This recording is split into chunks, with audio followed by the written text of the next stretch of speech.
Les espèces exotiques, ce sont les espèces qui ne sont pas de chez nous.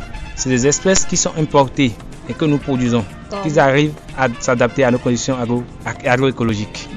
Nous avons le chou, par exemple, ce n'est pas une espèce de chez nous. Nous avions le concombre, nous avions la pastèque, nous avions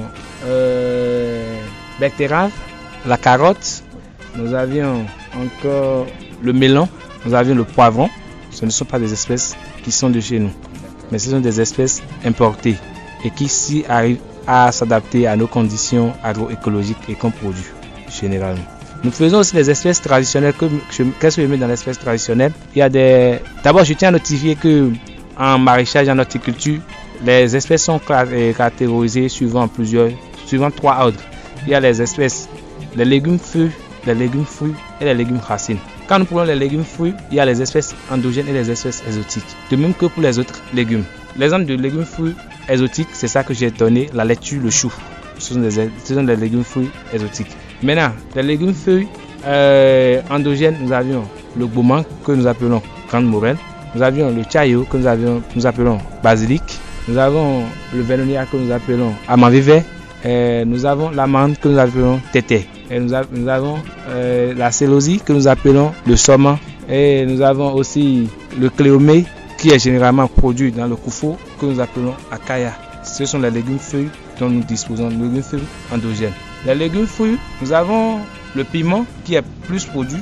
Nous avions la tomate, nous avions le poivron, nous avions l'aubergine, nous avions le melon, nous avions le concombre, nous avions pastèque. Nous produisons aussi l'haricot vert qui est produit ici. En quelque sorte, ce sont les légumes fruits que nous produisons. Pour ce qui concerne les légumes racines, nous produisons la carotte et nous produisons betterave et l'oignon que nous avions commencé l'année dernière. En résumé, il y a une pluralité de cultures qui se font dans votre ferme. Alors nous venons d'avoir une idée sur ces cultures-là. Puisque nous parlons des pesticides, puisqu'il s'agit de leur journée, c'est l'objet de ce travail que nous faisons. Alors vous allez nous dire ce que c'est que le pesticide. Un pesticide, c'est un produit de synthèse qui est composé de deux choses, une matière active et un adjuvant. Le pesticide, il a plusieurs sortes de pesticides.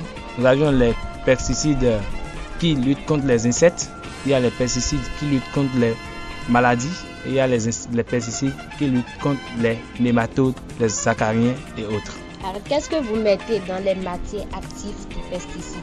Si nous parlons de matière active de pesticide, c'est la matière qui agit sur le mal. Il s'agit de quel mal? Par exemple, si on prend le cas de l'hélicoverpa amigera, du ravageur principal du chou ou de la tomate. C'est pas n'importe quel pesticide qui peut agir sur ce insecte et le tuer.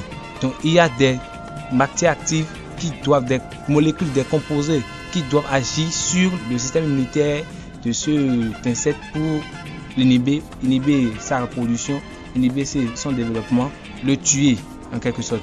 Généralement, il y a beaucoup qui pensent que quand on parle de pesticides, c'est souvent les produits de synthèse, les produits de synthèse chimique. Non, il y a les pesticides biologiques et les pesticides chimiques.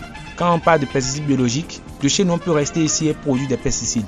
Et déjà, il peut se produire des pesticides au Bénin. Au Bénin, et ça se fait déjà. Et dans le laboratoire où vous êtes, il y a déjà une entreprise qui se charge de la production des biopesticides et des biofertilisants.